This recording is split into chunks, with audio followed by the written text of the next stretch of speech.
23 मई 2026 को रूपसपुर थाना में एक लिखित आवेदन वादी द्वारा दिया गया था, जिसमें उनके द्वारा बताया गया कि वो अपनी एक बच्ची को पॉलिटेक्निक का एग्जाम दिलाने के लिए रूपसपुर थाना क्षेत्र के अंतर्गत एक होटल में रुके हुए थे।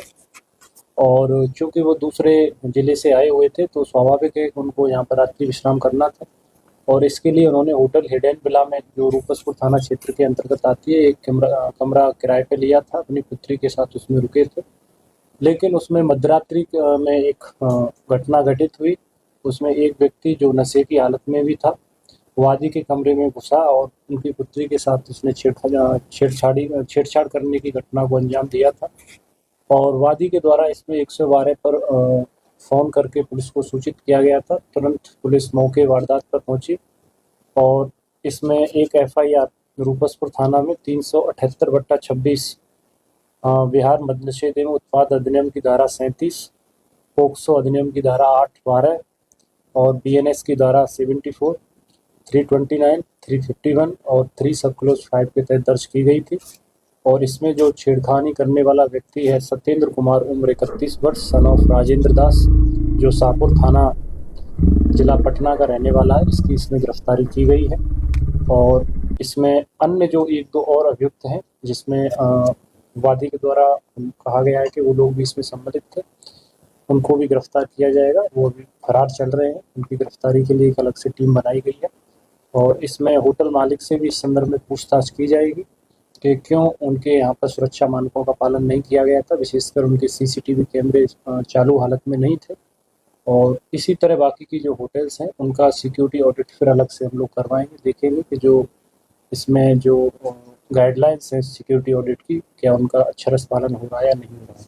उस रात में हुआ क्या था, पूरा मामला हुआ क्या? जैसा मैंने आपको बताया कि रात्रि के लगभग 12 बजे के आसपास व्यक्ति जो सत्येंद्र कुमार, उम्र 31 वर्ष, सन ऑफ राजेंद्र दास, जो पीड़िता है, जो अपने पिता के साथ पॉलिटेक्निक का एग्जाम देने के लिए आई हुई थी, वहाँ पर रुकी हुई थी। तो इनके गेट को खोला गया था और उसमें इनके द्वारा उस समय छेड़खानी की घटना को अंजाम देने की कोशिश की गई थी।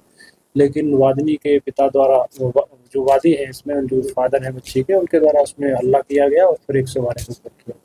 सर, शराब पार्टी की भी बात आई है होटल में सर? शराब पार्टी की बात नहीं है, शराब पिए हुए था ये व्यक्ति। अब ये कहाँ से पी के आया था, ये जांच का विषय है। या तो नहीं, रूम में अकेला ही था उस टाइम पर है, लेकिन इसके सहयोग में अभी कुछ कैमरे हम लोग देख रहे हैं, क्योंकि कैमरा तो होटल में था नहीं, बट उसमें जो फुटेज बनाई गई है उसमें लग रहा है कि 2 या से 3 व्यक्ति अन्य भी है। लेकिन मुख्य जो अभियुक्त है इसका, वो पुलिस के द्वारा अरेस्ट कर लिया गया है, सत्येंद्र कुमार। सत्येंद्र कैसे पहुंचा सर होटल के फर्स्ट फ्लोर तक? क्या वो कमरे उस होटल में रुका था या फिर कैसे वो उस होटल के कमरे तक पहुंचा?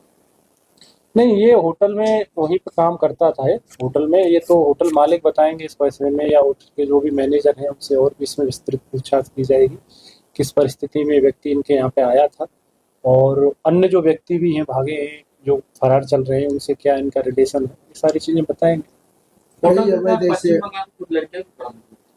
ना लड़कियां कोई बराबर, कई अवैध ऐसे होटल चल रहे हैं जिसका कोई मानक नहीं है और लगातार ऐसी घटना, तो उसको लेकर के रोकथाम करने के लिए क्या कार्रवाई करेगी पटना पुलिस? नहीं, कई तो नहीं चल रहे, कुछ होटल्स हैं जिनकी शिकायत आती है। लगातार ऐसी कोई घटना नहीं हुई है। चूंकि ये मामला आया है हम लोगों के संज्ञान में, तो तुरंत इसमें कार्रवाई भी पुलिस के द्वारा की गई है। लेकिन आपका प्रश्न सही है कि ऐसी होटल जिनमें सुरक्षा मानकों को ध्यान में नहीं रखा जा रहा, उनको हम अलग से नोटिस भी देंगे। विशेषकर जैसे कि सीसीटीवी कैमरे हैं, फायर का उनका ऑडिट है, या कोई भगदौड़ हो जाए तो उसमें उनका एग्जिट और एंट्री जो अलग अलग गेट होने चाहिए, इस तरह से जो मानक होते हैं कि वो क्या उनके द्वारा पूरे किए गए हैं या नहीं किए गए। एनओसी उन्होंने प्रॉपर लिए है कि नहीं लिए विभिन्न विभागों से, जैसे कि अग्निशमन विभाग होता है, विद्युत विभाग होता है, तो उनकी एनओसी किसी बिल्डिंग के कंस्ट्रक्शन होने के पश्चात वो जारी की जाती है। सर, होटल को सील किया या नहीं? होटल को सील किया गया है, इसमें मजिस्ट्रेट की उसमें किया जाएगा, मजिस्ट्रेट की उपस्थिति में इसमें, क्योंकि ये भी संभावना है कि ऐसा तो नहीं कहीं कोई और भी माइनर गर्ल इसमें बुलाई जाती है। सारे बिंदुओं पर हम लोग इसमें चेक करेंगे। होटल मालिक की क्या इसमें सवाल? अभी तक तो इसमें संलिप्तता होटल मालिक की नहीं सामने आई है। होटल मालिक घटना स्थल पर उस दिन था भी नहीं, लेकिन हम लोग इसमें पूछताछ करेंगे कि क्यों आपके द्वारा कैमरा उसमें संचालित अवस्था में नहीं थे, प्रॉपर रजिस्टर मेंटेन क्यों नहीं किया जा रहा है, उसमें कुछ एंट्रीज हैं कुछ नहीं है, इसके अलावा उसमें जो पीड़िता आई है तो उसके साथ आपने कैसे स्टाफ को भर्ती किया, या ये लोग कौन है, इनका क्या वेरिफिकेशन किया गया था, नहीं किया गया था। क्योंकि एक सुरक्षा मानकों में ये भी है कि होटल में जो कर्मचारी या जो स्टाफ कार्यरत है उसका पुलिस वेरिफिकेशन निश्चित तौर पर करवाना चाहिए। उसको बताना चाहिए ऑनर को, होटल वाले को, कि हमारे यहाँ इतना स्टाफ काम करता है, इनका आधार कार्ड ये है, ये यहाँ के रहने वाले हैं, ताकि पुलिस उनको उनके जो पैतृक स्थान है या उनका जो मूल निवास है तो वहाँ जाके पत्राचार के माध्यम से उसको सत्यापित कर सकते।